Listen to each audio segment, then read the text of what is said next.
Salut à vous, bien-aimés dans le Seigneur. Nous vous bénissons de la part de Dieu notre Père, par Jésus-Christ, le seul Seigneur, celui qui est, qui était et qui revient bientôt.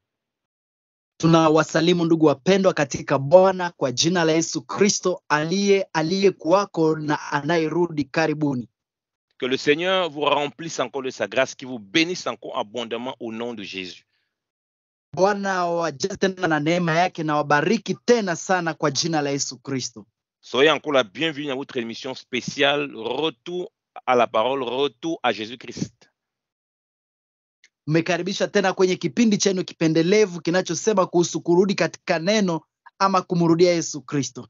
Vos frères, vos serviteurs sont là pour vous servir, le pasteur Petro et votre frère Yannick.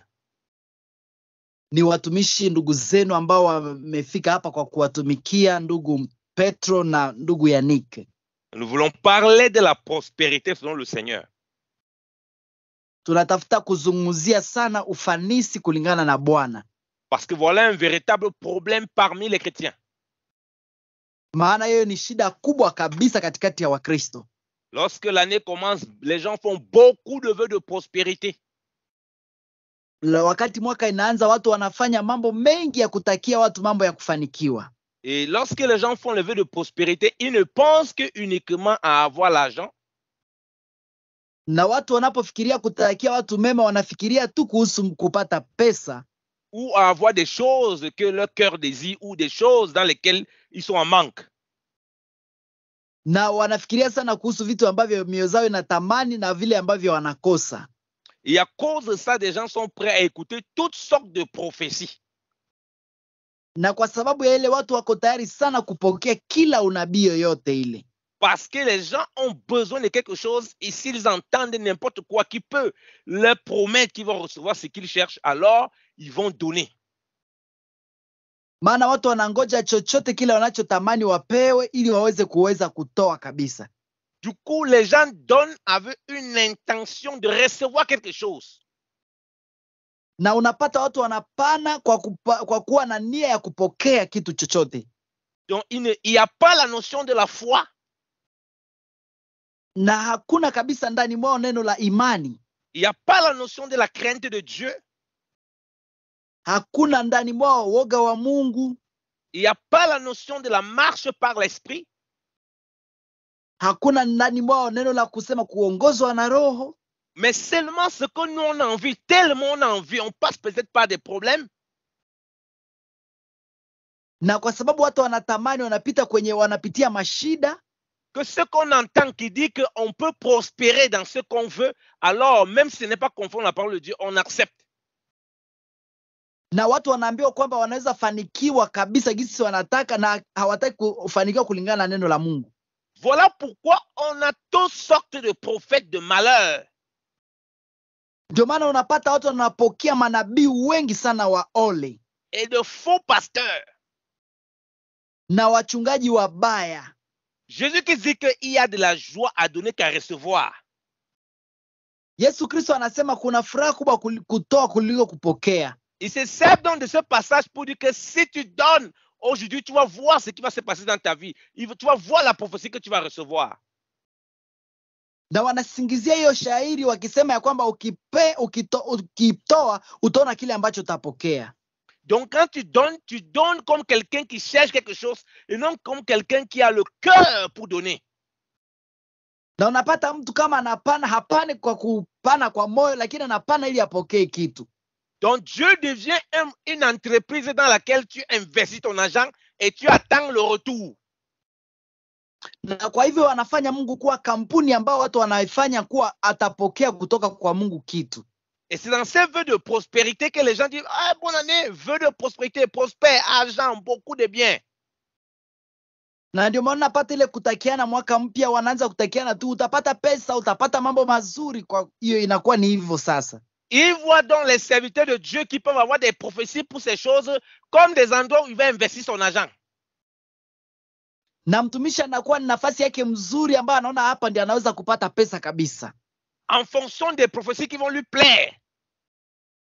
Kulingana na maunabii zenye atatoa zenye zinamhusu yeye. Tu as un problème d'enfant? Ah, tu as besoin de prospérer dans l'enfant. Viens donner une offrande ici, tu vas voir. Dieu va te visiter. Kama uko na lazima ya mtoto, wanakwambia basi wewe leta kabisa sadaka na uone gisi Mungu atakupatia mtoto. Ils ne cherchent pas à savoir ce qui a fait en sorte que tu n'aies pas d'enfant. Na wanatafuta kujua kama hauna mtoto. Ils ne cherchent pas à savoir si tu es dans la crainte de Dieu. Hawataki kujua kama hata uko ndani ya oga wa Mungu. Le problème, c'est qu'il doit te dépouiller. Shida ni kwamba wanatamani kukumaliza kabisa. Et comme vous les chrétiens, vous aimez le mensonge. Na gisi Wakristo wengi mnapenda uongo. Quand tu vois que ça peut résoudre ton problème, tu cours, tu prends l'argent, tu commences à donner. Wakati unaona mtu anaonekana kama anaweza tatua shida yako na unachukua pesa unaanza kimbia huko. Et là dedans, il va mélanger des prophéties qui peuvent ressembler un peu à ta vie, des difficultés dans ta famille, tout ça, et tu crois. Na hapa anaanza changanya unabii yenyewe nafanana kama maisha yako na baadaye unaanza kuiamini. Et tu es en train, en quelque sorte, de vouloir acheter Dieu. Na kwa njia fulani unaonekana kama unaanza kununua Mungu.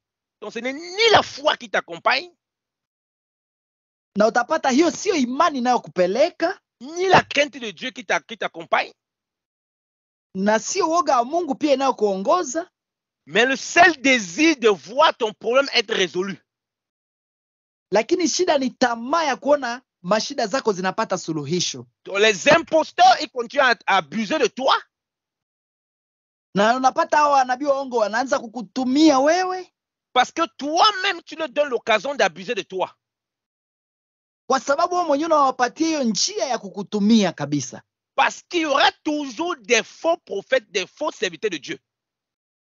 Maana siku baada ya nyingine kutakuwa tu watumishi wabaya na manabii wa uongo. Mais c'est à toi de savoir comment tu marches conformément à la parole de Dieu.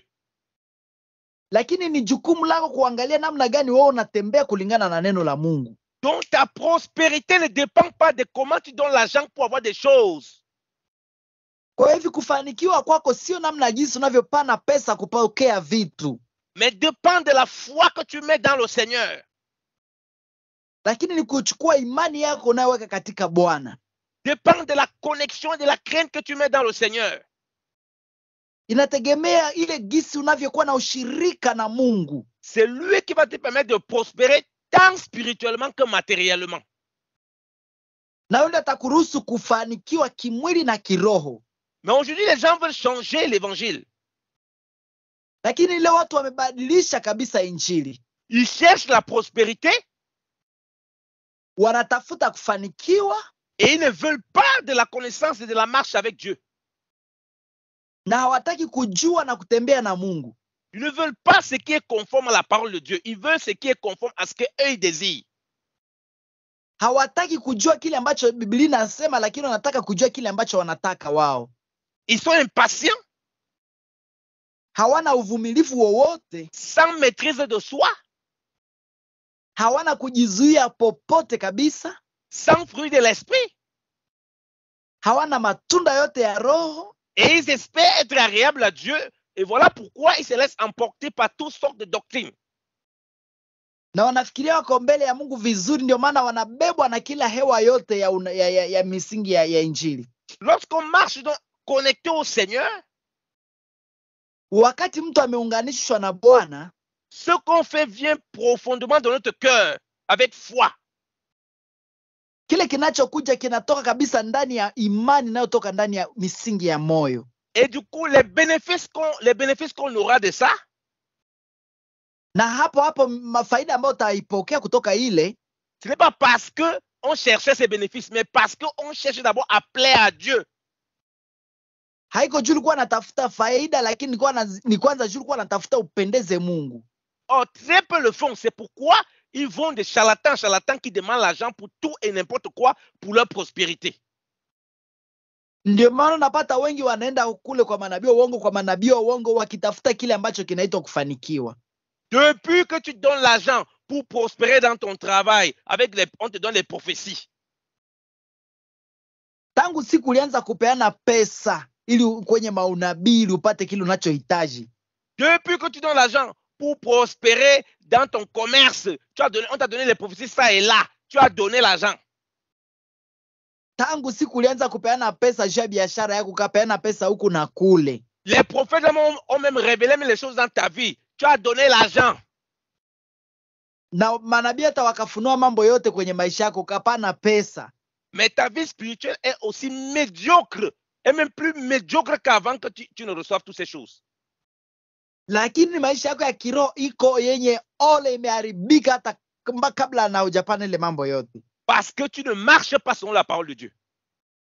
Kwa sababu hautembei kulingana na neno la Mungu. Il n'y a pas du tout la foi qui t'accompagne. C'est ce qui t'intéresse, ce sont tes propres intérêts. Hakuna imani yoyote inayokuongoza. Kinachokuhusu wetu ni kuangalia faida zako. Et ce n'est pas le Dieu que nous servons. Na hiyo si Mungu ambaye unamtumikia. Lisons l'Écriture, merci Saint-Esprit. Tunamshukuru Roho Mtakatifu. Asante, tusome neno la Mungu. Hébreux chapitre 11. Kitabu cha Waebrania sura 11. Il est dit qu'au verset 6. Mstari wa 6. Oh, sans la foi, il est impossible de lui être agréable. Na pasipo imani haiwezekani kumpendeza Mungu. Sans la foi, il est impossible d'être agréable à Dieu, mon ami. Pasipo imani haiwezekani kumpendeza Mungu, ndugu yangu. Dieu veut voir la foi en lui. Mungu anataka aone imani ndani ya mtu. La foi dans sa parole. Imani katika neno lake. Oh, la foi vient de quoi? Vient de ce qu'on entend de la parole de Dieu. Na mnajua imani inakuja kwa kusikia na kusikia neno la Mungu. Les gens veulent plein de choses, mais ils ne croient pas à la parole. Ils ne lisent pas la parole. Ils ne sont pas plongés dans la parole. Watu wanapenda vitu vingi sana, lakini hawasomi neno, hawaangalia hata neno na kutembea sawa na neno. Du coup, ils ont une foi qui est tellement agitée. Na wanakuwa na imani ambayo imechanganikiwa kabisa. Du coup, ils doutent tellement, ils sont tellement dans l'incrédulité. Na unapata wanabaki katika kukua ndani ya kutokuamini na mioyo migumu. Ils essaient donc de combler ça avec les dons qu'ils donnent au pasteur, tout ça, pour résoudre leurs problèmes.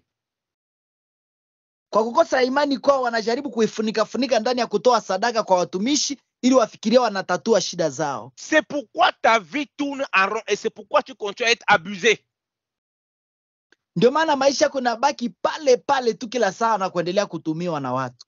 Dieu te dit, sans la foi, il est impossible de lui être agréable. Fais tout ce que tu veux là. Tu ne sais pas agréable à Dieu. Mungu anakuambia chochote unachokifanya pasipo imani haiwezekani umpendeze yeye. Et il continue à dire, car il faut que celui qui s'approche de Dieu croit que Dieu est et qu'il est le rémunérateur de ceux qui le cherchent. Na anaendelea kusema ya kwamba kama mtu anayemwendea Mungu ni lazima aamini kwamba Mungu yuko na ya kwamba huwatunza wale wanaomtafuta. Donc ça veut dire que celui qui marche par la foi, qui a mis sa confiance dans le Seigneur, dans sa parole, inamaanisha kwamba kama mtu anatembea kwa imani na ameweka tumaini lake ndani ya neno la Mungu, qui croit à cette parole, na anaamini lile neno la Mungu, la foi se forme en lui. Imani inajiunga ndani mwake. Il est non seulement convaincu que Dieu est réel. Hata kuwa tu wa kuamini peke yake kwamba Mungu iko, lakini pia kwamba yuko. Et que c'est Dieu qui le rémunère. Ça veut dire que c'est Dieu qui pourvoit à tous ses besoins. Na ya kwamba ni Mungu ambaye anamtunza na anampa kila chochote kuhusu mahitaji yake. Que c'est Dieu qui va accorder toutes choses. Na ya kwamba ni Mungu atakayempatia kila kitu. Les gens que Dieu va mettre autour de lui, il ne les connaît même pas. Il ne sait pas comment c'est passé, mais il sait que ça va venir de Dieu. Na Mungu atampatia watu ambao wanakuja kwake, hata jua wanatoka wapi, lakini atajua wanatoka kwa Mungu. Voilà comment on explique ce que la foi produit. Na hiyo ndio kitu ambacho imani inazaa. Donc ce n'est ta prospérité ou bien protège tes finances, donne tel montant, ça va protéger tes finances. C'est de la séduction. Hii mambo ya kusema ufanisi, ya kusema peana pesa fulani italinda biashara yako, ile ni kuchanganikiwa. Tes finances ne peuvent pas protéger parce que tu donnes des offrandes, tu donnes des enveloppes, tu donnes des dîmes, c'est faux. pesa zako haziwezi kukulinda kwa sababu unatoa sadaka. Hapana, hiyo ni uongo. Ça, c'est tromper les gens et te tromper toi-même. Hiyo ni kudanganya watu na kukudanganya mwenyewe, na unajidanganya mwenyewe. Quand tu donnes, ce n'est pas pour protéger quoi que ce soit, c'est parce que tu aimes Dieu et tu marches pour être agréable à Dieu. Kama unatoa sio kwa sababu unalinda kitu, lakini kwa sababu unampendeza Mungu na ili endelee kumtukuza yeye. Et comme Dieu est le rémunérateur de ceux qui le cherchent, alors il va s'occuper de ce qui te concerne parce qu'il voit la foi. Na kwa sababu Mungu anatunza wale ambao wanamkujia, atasimama na wewe, na kwa sababu unatembea kwa imani. Et cette foi lui est agréable.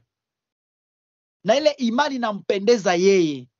Donc on ne peut pas faire avec Dieu la corruption. On ne peut pas corrompre Dieu. Hawezi kufanya corruption na Mungu ama ufisadi. Et c'est parce que les gens sont cupides. C'est pourquoi ils font ça. Na ndio maana kwa sababu wale watu wenye wanatamaa sana, ndio maana wanafanya vitu kama hizo. Bien-aimé dans le Seigneur, ta prospérité, c'est la consécration à Dieu. Wapendwa katika Bwana, ufanisi wako ni ile kujitoa kwa Mungu. Si tu es consacré à Dieu, non seulement tu vas prospérer spirituellement, Dieu lui-même va se charger de t'accorder tout ce qu'il faut. Kama umejitoa kwa Mungu kabisa, haitakuwa tena mambo ya kutafuta kufanikiwa. Ni Mungu ndiye atakushughulikia sasa. Tu ne seras pas avare. Hautakuwa mtu wa kuombaomba. Tu ne vas pas donner aux gens parce que tu espères que Dieu va multiplier. Hautapatia watu ukifikiria kwamba Mungu atazidisha. Même si Dieu dit qu'il multiplie ce que tu donnes, tu ne vas pas donner dans l'intention de multiplier, tu vas donner parce que tu l'aimes. Hata kama inawezekana upewe ndio utoe ndio upate kuzidisha, lakini utatoa kwa sababu unampenda Mungu. Il va donc voir la foi. Ataona kwanza imani. Et c'est là où sa parole se manifeste dans ta vie. Na hapo ndio neno lake linadhihirika ndani ya maisha yako. Donc tous les contournements et les calculs qu'on fait avec les églises, avec les prophéties, des révélations, des machins, pour vous amener à donner ici à gauche et à droite, ce n'est pas poussé par l'Esprit de Dieu, c'est poussé par autre chose. Kwa hivyo hii mambo yote ambayo tunafanya makanisani, kwenda kutoa na kutokutoa, ile haiongozwi na Roho wa Mungu, inaongozwa na watu kabisa. Aussi longtemps que Dieu ne voit pas la foi dans ton cœur, ce que tu lui fais lui est désagréable. Wakati yote Mungu hatakuwa anaona imani ndani ya roho yako, chochote unachokifanya utakuwa uko kinyume na mapenzi ya Mungu. Ça ressemble pour Dieu à la corruption, tu essaies de le corrompre. Inaonekana mbele za Mungu kama ufisadi. C'est pourquoi les gens cherchent la prospérité dans l'église. On a l'impression qu'ils deviennent de plus en plus pauvres et médiocres. Mais si vous voyez le nombre de choses qu'ils donnent dans l'église, vous serez stupéfaits. Na ndio maana utapata watu kwenye makanisa wanatafuta sana kufanikiwa, wanatoa, lakini ukiwaona maishani mwao wanabaki maskini kabisa na wamezidi kutoa sana. Pourquoi ils sont malheureux? Kwa nini ni wenye ole? Pourquoi ils sont tristes? Kwa nini hawana amani? Parce que quand ils donnent tout ce qu'ils donnent, dans son intention, il n'y a pas la foi. Ils donnent parce qu'ils espèrent obtenir quelque chose de Dieu. Maana wanapotoa hawatoi kwa sababu ya imani, wanatoa kwa sababu wanafikiria watapata kitu kutoka kwa Mungu. Voilà pourquoi toutes les prophéties qui amènent dans ce sens-là, il suit, il court, il est derrière ces prophéties et il donne. Ndio maana kila unabii yote ambaye inakuja kinyume na ya kuunganisha na mambo hayo, huyo mtu anafatana na ule nabii, anamfuata na anaendelea kutoa sana. Donc ça veut dire que s'il n'y a pas une promesse qui va recevoir quelque chose en donnant ça, il ne va pas donner. Na kama hakuna unabii, ahadi yote ambayo itakuja kwake pasipo kupana, anaona haiko unabii nzuri. S'il n'avait pas les problèmes pour son travail, ses affaires qui ne marchent pas, et quand il vient donner l'argent ici pour que ses affaires marchent, il n'aurait pas donné parce que ses affaires marchent. Kwa sababu atakuwa na kama mambo yake haiendeki vizuri, na wakimwambia atatoa kwa sababu mambo yake haiendeki vizuri. Donc la prospérité que les gens cherchent, c'est une prospérité selon le monde et non selon Dieu. Na utapata mafanikio ambayo watu wanatafuta sio mafanikio kulingana na Mungu, lakini mafanikio kulingana na dunia. Ils essaient d'utiliser Dieu comme une entreprise païenne mondaine. Wanajaribu kumtumikisha Mungu kama kampuni cha wanadamu ambayo ni ya wapagani kabisa. Dieu est une entreprise qui marche selon son modèle. Mungu ni kampuni ambayo inatembea kulingana na yeye mwenyewe. S'il n'y a pas la foi, tu ne lui es pas agréable. Kama hakuna imani haumpendezi chochote. Regardons deux exemples de personnes qui ont donné quelque chose à Dieu. Tuangalie mifano miwili ya watu ambao walimpatia kitu Mungu. On a Abel et Caïn. Kuna Abeli na Kaini. Qu'est-ce que nous dit l'Écriture? Neno la Mungu linatuambia nini? On voit le verset 4 de Hébreux chapitre 11 là, merci Saint-Esprit. Tunaangalia kitabu cha Waebrania sura 11 mstari wa 4, asante Roho. Les deux ont donné quelque chose à Dieu. Wote walipatia Mungu kitu. Mais ce qui va différencier l'un de l'autre, Lakini kinachotofautisha huyu na mwenzake c'est la foi. ni imani. Et la foi, donc, ça veut dire, comme on a lu là, il est agréable à Dieu parce qu'il sait que c'est Dieu qui pourvoit à tout. Na tumesema ya kwamba imani inapendeza kwa sababu mwenye imani anajua kwamba inapendeza kabisa. Et il sait que Dieu va s'occuper, même si il donne ses sacrifices, c'est douloureux, mais il le donne avec joie. Na anajua ni Mungu ndiye atashughulikia hata kama inakuwa na uchungu, lakini anaipana na furaha. Voilà pourquoi on trouve dans l'église, on entend des frères qui disent, frère, vraiment, je voulais faire une offrande, mais ça me fait du mal, ça me pince de donner ça. Frère, ce n'est pas la foi. Unapata mwingine anasema Mungu ni ndugu yangu, ningetamani kutoa sadaka lakini anifanya na uchungu. Mpendwa, hiyo sio kutoa na imani. Jésus-Christ s'est donné avec joie à la croix pour que tu sois sauvé. Yesu Kristo alipana mwili wake na furaha ili tupate kuokolewa. C'est un sacrifice agréable à Dieu. Ilikuwa sadaka iliyokubaliwa na Mungu. Si c'était un sacrifice agréable à Dieu, ça veut dire qu'il y avait une foi véritable dans le Seigneur. Kama ilimpendeza Mungu, manake kulikuwa imani ya kweli katika Bwana. Voilà pourquoi Christ, dans les jours de sa chair, il est le véritable modèle. Ndio maana Yesu katika wakati wake mwilini alikuwa kielelezo kizuri kabisa. Pour que son sacrifice soit excellent, soit agréable, il faut qu'il y ait la foi. Ili sadaka yake ipate kukubaliwa na ikuwe mzuri, ilikuwa naomba imani. Sinon, le verset 6 là, on ne peut pas lui appliquer ça. Ndio pasipo hii basi manake hakuweza kutimiza mstari wa 6 pale. Or, en tant qu'homme, c'est un homme véritable de foi. Na tunajua alipokuwa mwilini alikuwa mtu mwenye imani kabisa ya kweli. Il avait confiance à son Père qui pouvait le ressusciter d'entre les morts. Alléluia. Alikuwa na tumaini kubwa kwa baba yake aliyemfufua kutoka wafu. Alléluia. Donc quand il s'est donné pleinement, il s'est donné avec foi et agréable à Dieu. Na alipokuwa anatoa alikuwa anatoa na imani akimpendeza Mungu. Regardez le verset 4, que ce qu'on dit par rapport à Abel et Caïn. Tunaangalia mstari wa 4 gisi wanavyosema pale. On dit, c'est par la foi qu'Abel offrit à Dieu un sacrifice plus excellent que celui de Caïn. Wanasema kwa imani Abeli alimtolea Mungu tambiko iliyokuwa bora kuliko ya Kaini. Vous voyez, on dit que c'est par la foi que son sacrifice était agréable. Mnaelewa kwamba Biblia inasema ni kwa imani ndio sadaka ya Abeli ilikuwa nzuri. Donc nous, maintenant qu'on voit ça, quand on lit l'histoire d'Abel et Caïn, on se rend compte que la façon dont les deux ont donné les sacrifices, il y a deux choses distinctes. Na ndio maana tunaposoma habari za watu wawili wanaonesha gisi walitoa vitu tofauti kwa sababu ya mtazamo ya imani ya kila mtu. Il y a un qui est venu donner avec foi. Kuna mtu mmoja alikuja akatoa kwa imani. Et la Bible l'a déclaré juste, approuvé son offrande. Na Biblia inatangaza wazi kwamba sadaka ikakubaliwa. Tandis que l'autre est venu, il n'y avait pas la foi. Wakati ambapo mwenzake hakuwa na imani kabisa. Dieu n'a pas approuvé son offrande. Mungu hakupendezwa na sadaka yake. Et c'est comme ça les gens dans l'église, on donne les offrandes comme Caïn avec des intentions derrière, d'être que ça plaise aux gens, oui. Il n'y a pas la foi.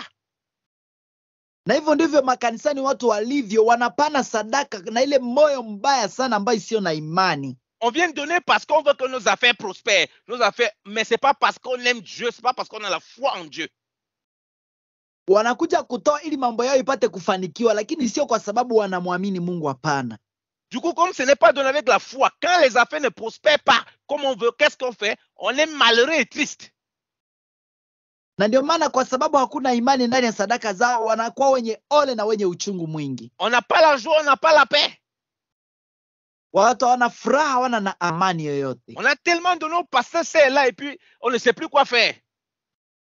Watu wamepana sadaka kule kwa wachungaji wengi mpaka wamekosa sasa wafanye nini tena. La prospérité qu'on cherche là, on l'a jamais. Mafanikio yale ambao wanatafuta hawajaipata bado. Parce que les intentions du cœur sont mauvaises, elles ne s'alignent pas selon la parole de Dieu. Et Dieu ne fait pas exception de personne. Si tu n'es pas conforme à ce que Dieu dit dans ta parole, tu ne vivras pas ce qu'il a dit. Kwa sababu nia zao ni mbaya na kwa sababu hawatembei kulingana na neno la Mungu. Na Mungu hawezi timiza kile ambacho mnataka kwa sababu yeye anaendea kwa neno lake. Lorsqu'un enfant de Dieu fait une action de grâce, c'est-à-dire qu'il veut donner des choses à Dieu pour lui rendre grâce. Wakati mtoto wa Mungu anataka kutoa sadaka ili aweze kumtukuza Mungu, kumshukuru, ce n'est pas parce qu'il espère que Dieu va faire quelque chose pour lui. Sio kwa sababu anatumainia kwamba Mungu atampatia kila chochote, hapana. La preuve, tu as donné quoi à Dieu pour être sauvé? Tuna mfano moja, ulimpa Mungu nini ili upate kuokolewa? Montre-moi l'offrande que tu as donnée à Dieu pour être sauvé.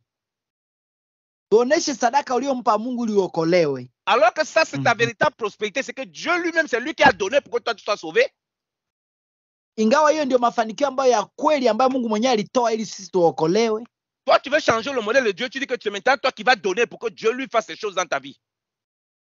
Lakini unatafuta kubadilisha njia ya gisi Mungu anafanya ili uonje upande ndio upate uzima. Tu commences à donner plein de choses parce que derrière ça, tu as tant de choses de la part de Dieu. Unapana vitu mingi sana nyuma ya ile kitu, unangoja vitu kutoka kwa Mungu. Et quand tu n'as pas ce que tu veux, tu es triste, tu es malheureux parce que tu vas de prophète en prophète, de docteur en docteur. Au fait, il n'y a pas la foi. Na baadaye unakuwa mwenye ole sana kwa sababu nenda kwa wachungaji na manabii, hauna imani yoyote. Jacques chapitre 4 nous dit ceci. Kitabu cha Yohana kinasema, Yakobo kinasema hivi, sura 4 à partir du verset 1. D'où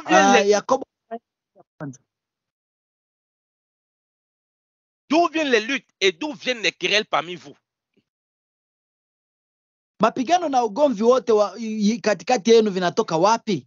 N'est-ce pas de vos passions qui combattent dans vos membres? Kutoka katika tamaa zenu mbaya ambazo zinatokana duniani ndani yenu. Vous convoitez et vous ne possédez pas. Mnatamani vitu na kwa vile hamvipati. Vous êtes meurtriers et envieux et vous ne pouvez pas obtenir. Mko tayari kuuawa, mnatamani sana kupata vitu.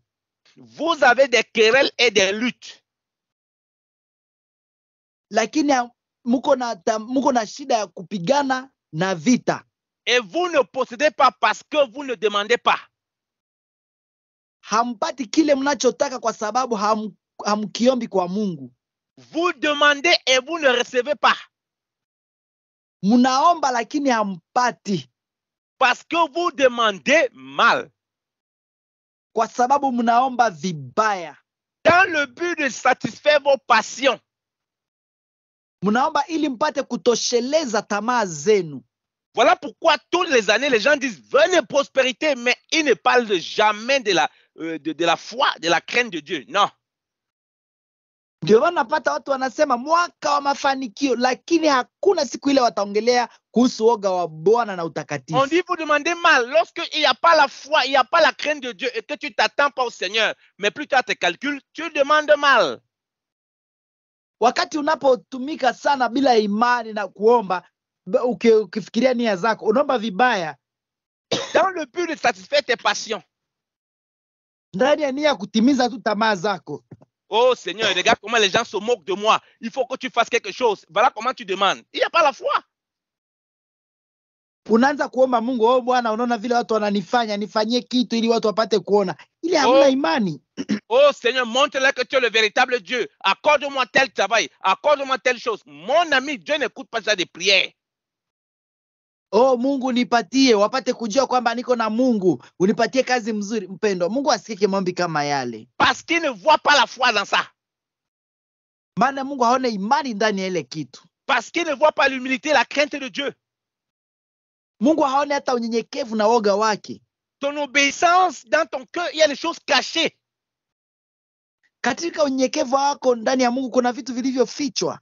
Voilà pourquoi ce que tu n'as pas, tu luttes, tu commences à devenir envieux, meurtrier. Tu vois, oh, tel a ça, moi je n'ai pas, Seigneur, qu'est-ce que j'ai fait? Na unapata watu wanakuwa na tamaa vibaya na chuki, wakisema oh, Mungu mbona uliko na kitu fulani, mimi sina, nilifanya nini? Est-ce que c'est la concurrence? Celui qui marche par la foi ne regarde pas ce que les autres ont que lui n'a pas. Et il s'attend au Seigneur. Anayetembea kwa imani haangalie vitu ambavyo wengine wako navyo, lakini anatembea kulingana na Mungu, akijua Mungu atamfanyizia. Et il est joyeux de servir le Seigneur, peu importe les situations qu'il traverse. Anakuwa na furaha ya kumtumikia Mungu, haijalishi hali gani ambayo anaipitia. Et une telle personne, Na mtu kama ule, peu importe les difficultés qu'il traverse, hata majaribu yote ambayo anayapitia, il va certainement prospérer tant spirituellement, ataendelea tu kufanikiwa kiroho que physiquement. na hata pia kimwili, Parce que ses yeux seront fixés sur le roi des rois.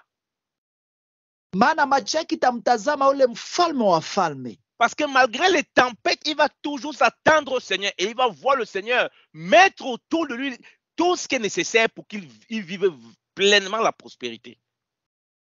Maana haijalishi zoruba ambayo inakuwa ndani ya maisha yake, atamtumainia Mungu ili aweze kuishi ufanisi uliokamilika. C'est pourquoi les gens sont extrêmement pauvres dans l'église, parce que les gens veulent s'enrichir dans l'église en utilisant les techniques du monde et ils n'obtiennent rien.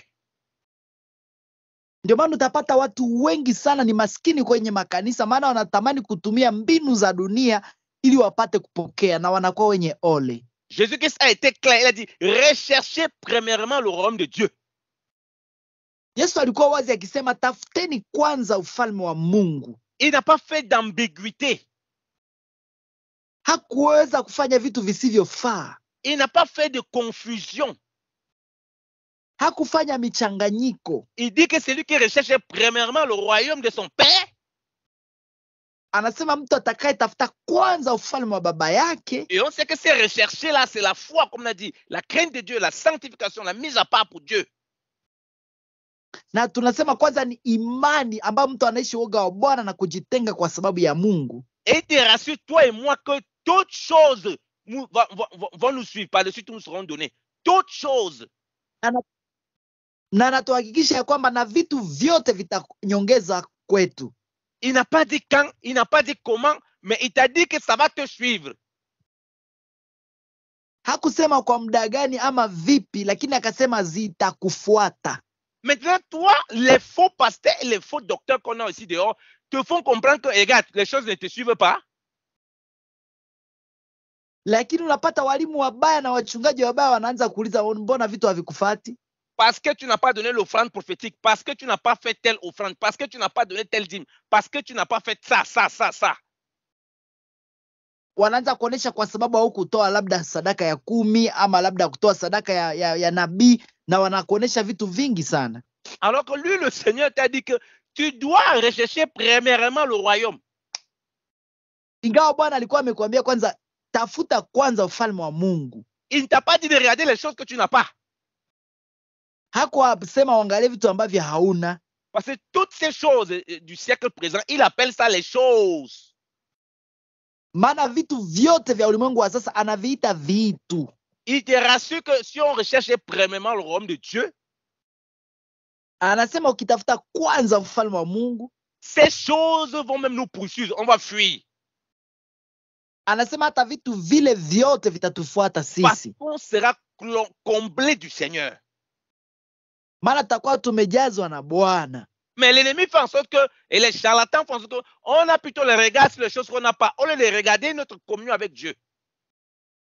Lakini watu wabaya na shetani wanapenda kutuweka mafikiri yetu juu ya vitu ambavyo hatuna na tunasahau Mungu.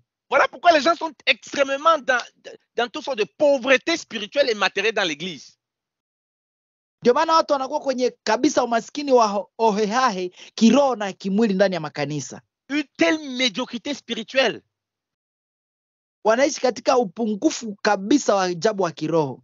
Parce qu'on veut inverser les voies du Seigneur. Kwa sababu tunataka kufanya mapenzi ya Bwana. Donc si tu recherches véritablement le royaume de Dieu par la foi, tu vas offrir des sacrifices comme Caïn, comme Abel. Kwa hivyo unapotafuta kabisa kwa imani ufalme wa Mungu, utatoa sadaka kama Abeli. Et Abel a donné les animaux, c'est-à-dire que tu vas donner ta vie pleinement au Seigneur. Na Abeli alitoa sadaka ya kondoo kwa kumpendeza Bwana. Alors que Caïn, il a pris les produits de la terre. Ingawa Kaini alichukua mazao ya udongo.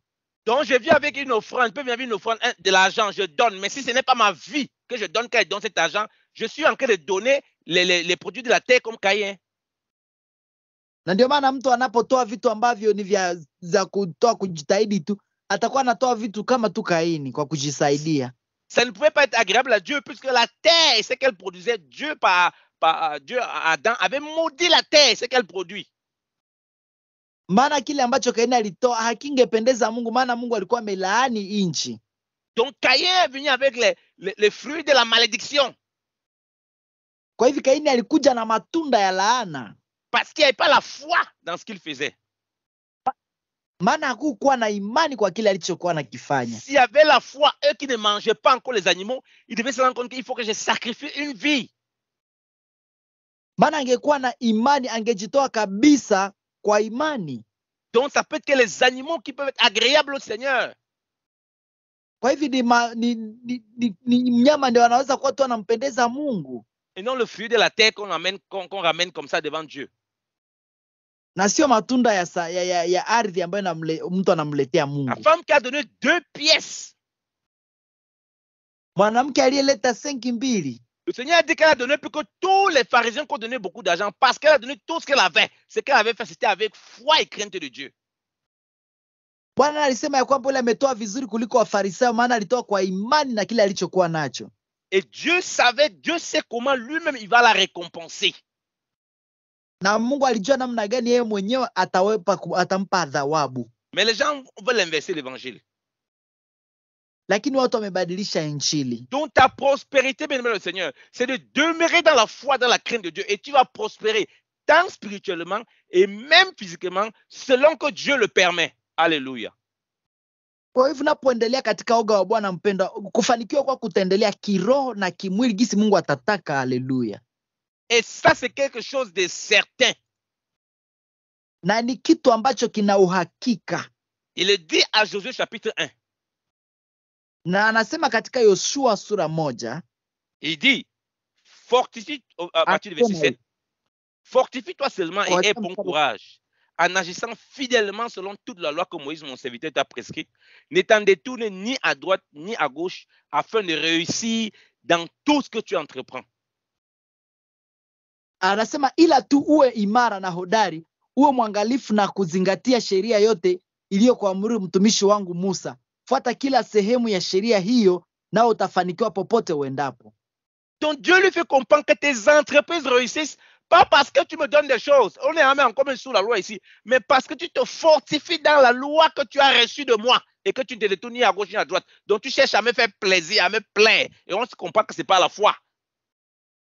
Mungu hakuoneshi kwamba kuna mafanikio ya kwa sababu unatoa, lakini kuna mafanikio kwa sababu unajipatia nguvu kutimiza sheria ambayo Mungu anakupatia, ambayo unaitimiza pia kwa imani. Et Dieu est catégorique, il dit que tu vas réussir dans tout ce que tu vas entreprendre. Na Mungu anasema ya kwamba na utafanikiwa kwa kila chochote unachokifanya. Tu ne peux pas corrompre Dieu, tu vis comme tu veux, tu fais les choses comme tu veux, tu demandes les choses sans la foi, tu donnes les enveloppes à gauche, à droite aux hommes de Dieu. Tu penses que c'est ça qui va te faire réussir devant Dieu. Jamais. Na Mungu hawezi kumdanganya kwa kupeleka masadaka huku na kule kufanya mabahasha. Haiwezi kufanya Mungu akubariki, hapana hata kidogo. Tu vas réussir devant les hommes, mais tu ne vas pas réussir devant Dieu. Utaweza mbele ya wanadamu, lakini hautakuwa umeweza kulingana na Mungu. Beaucoup de païens réussissent soi-disant sur le plan matériel, ils sont prospères, mais c'est le fruit du vol, de la méchanceté et plein de choses qu'on ne connaît pas, que Dieu voit dans le secret. Watu wengi sana leo wanafanikiwa, lakini ni matunda ya wizi ambao wanaifanya wengi sana kwa siri. Mais on voit que la prospérité selon Dieu, c'est lié à la crainte de Dieu, de demeurer dans sa parole, comme on a dit, par la foi. Lakini utapata kufanikiwa kulingana na Mungu ni ile ambayo inaunganishwa na mtu wako kwenye ndani ya Mungu kwa oga wa Bwana na kwa imani. Et le Dieu verset 8, que ce livre de la loi ne s'éloigne point de ta bouche. Na kwa mstari wa 8 anasema hakikisha kuwa hautakisahau kamwe kitabu hiki kwa kinywa chako. Médite-le jour et nuit pour agir fidèlement selon tout ce qui est écrit, car c'est alors que tu auras du succès dans tes entreprises, c'est alors que tu réussiras. Bali kila siku utajifunza kitabu hiki mchana na usiku, ili upate kutekeleza yote yaliyoandikwa humu, nao utafanikiwa na kustawi popote uendapo. Ne t'ai-je pas donné cet ordre? Sijakupatia amri hii? Fortifie-toi et prends courage. Kuwa imara na hodari. Ne t'effraie point et ne t'épouvante point. Usiogope wala kufadhaika. Car l'Éternel, ton Dieu, est avec toi dans tout ce que tu entreprendras. Alléluia. Kwa kuwa mimi Mwenyezi Mungu, Mungu wako, niko pamoja nawe popote uendapo na unachokifanya. Dieu dit à Josué, demeure en moi, moi je demeure en toi. Mungu akamwambia Yoshua, kaa na kudumu ndani mwangu nami nitakaa ndani mwako. Ainsi tu vas prospérer dans toutes tes entreprises. Na hapo utaendelea vizuri katika kila unachokifanya. Et on sait que Josué c'est un homme qui marchait par la foi. Na tunajua Yoshua alitembea kwa imani. Si on lit le livre d'Hébreux 11, on comprend que il n'appliquait pas mécaniquement. Il y avait une confiance totale dans le roi des rois. Na tukisoma kitabu cha Waebrania anaonyesha kwamba alikuwa na itumaini kubwa kwa mfalme wa falme. Et Dieu se glorifiait dans sa vie. Na Mungu akatukuzwa katika maisha Et yake. tu es cette figure de Josué qui doit marcher pleinement dans les voies du Seigneur et prospérer spirituellement. Et Dieu lui-même va t'ouvrir les portes au niveau physique. Na ukitembea kulingana na vile Yoshua alitembea, Mungu atakufanikisha kimwili katika hali zako zote. Donne les offrandes, donne du bien, fais du bien à des serviteurs de Dieu, à tes frères en Christ, à des pauvres, parce que ton cœur a envie de le donner pleinement pour rendre grâce à Dieu. Pana kila chochote unachokuwa nacho kwa watu wote, kwa sababu moyo wako kwanza ina nia ya kukipana ili uweze kumtukuza Mungu. Ne donne plus parce que on t'a dit, il y a ça, il y a une sorcier dans ta famille, viens donner une offrande ici, on va détruire ce sorcier. Ce n'est pas la foi, c'est du vol et du banditisme. Usipane kwa sababu wanakuambia itakuchunga kwenye maisha yako, familia yako, kuna hiki na kile. Hii itakuwa ni wizi na kibandia kwenye kanisa. Ne cède pas à la peur. La peur, ce n'est pas la foi. Dieu a dit à Josué, fortifie-toi, prends courage, n'aie pas peur. Usipatie woga nafasi, usiogope. Mungu alisema wewe jipe tu moyo na kufanya kile ambacho nasema. La peur, c'est le diable qui veut le mettre pour qu'on ne marche plus par la foi, parce qu'il sait qu'avec la foi, on est agréable à Dieu. Et sans la foi, on ne peut pas être agréable à Dieu.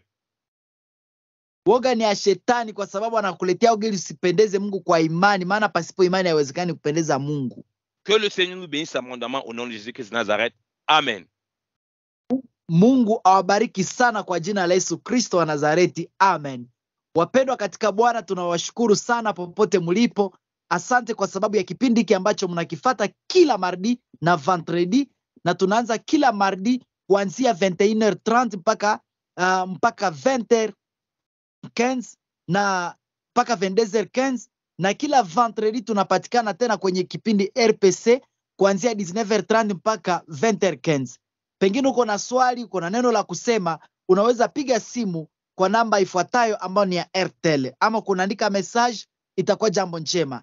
Unachukua numero 09 97 09 tena 90 61 09 97 09 90 61. Mungu awabariki sana na tukutane tena mardi ama vendredi prochain. Mungu awe pamoja nanyi. Amen.